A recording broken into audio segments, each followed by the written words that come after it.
An Orange Walk family has twice buried their loved one in less than 24 hours.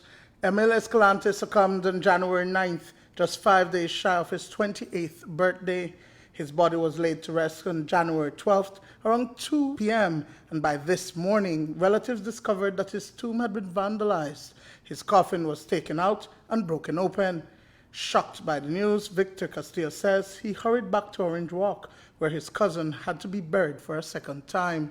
You can imagine driving this morning to work and getting a call that your loved one tomb has been broken into and have his remains exposed to anyone who can pass and see, invading the intimacy of the family. You know, yesterday we went through the process of putting him to rest, which we thought it would have been eternal rest, and getting the news this morning that someone has tampered with his tomb and went to this extreme of dragging him out and have him on the ground.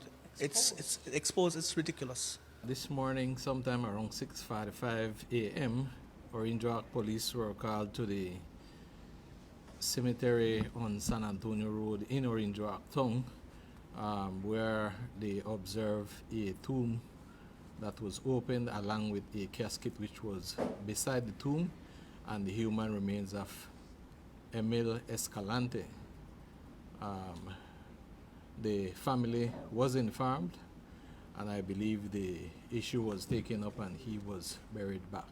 Is there any indication of what could be the motive for such a vile act?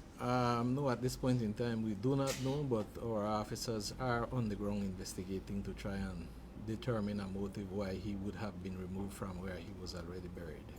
The family questions whether the vandalism was triggered by Escalante's sexuality. That's a question that we, as a family perspective, we're trying to figure out why, who, when did it happen? Everybody knew Emil was, he had his sexual preference. We as a family, we accepted Emil as how he was. We didn't have any problem. Yes, we would advise him, take care, be careful who you go. Remember, you're not loved by everyone in the community. Yesterday, we had members of the LGBT that came and paid his respect. They were welcoming. They attended the service. They sat there with us. We went through the service. We walked along the streets because it was welcoming for them to come as well, be part of it. And they attended the ceremony. The funeral, everything went, the process went well.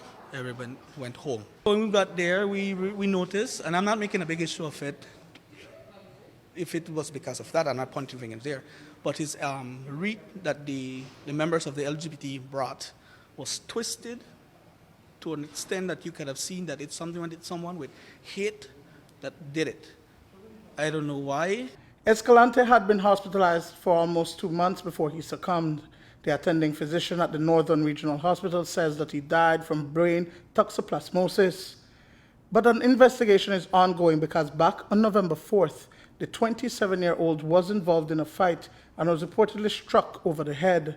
Less than a week later, Escalante was hospitalized and soon after slipped into a coma. According to Castillo, the doctor was unable to determine if the beating led to Escalante's death. Emil was badly beaten, especially in one particular media house. We just seconds ago read about it, that he was badly beaten by a family member within the house. We cannot attest to it. We understand that Emil was badly beaten sometime in November, but it's like any ordinary street fight. The details of the story, I don't know how he got involved in that fight, what exactly happened, but never did show any signs of injuries to an extent that it would be alerting for us to take actions into it. So one Sunday, I can recall Emil came home. He sat, he had lunch, he went back. Midnight, they telling us that Emil started to act differently, like whenever you're going into a seizure. So we rushed him to the Northern Regional Hospital, and ever since Emil went into that coma. We did the medical procedure where we did a CAT scan and everything, and the CT scan showed that Emil had approximately 80 to 85% of his brain covered with what the doctor explained to us is like a fungus, which practically had impeded his brain to to continue functioning the way it should function. We also heard of some information that he was beaten up, but as far as we know, no report has been made to the police, neither by himself or by any of his family members. No, but is there, I know that if someone reaches the hospital in beaten up, the hospital is due They to would come have had some to call record the to show police. that, yeah, but that was not the case. Dwayne Moody for News 5.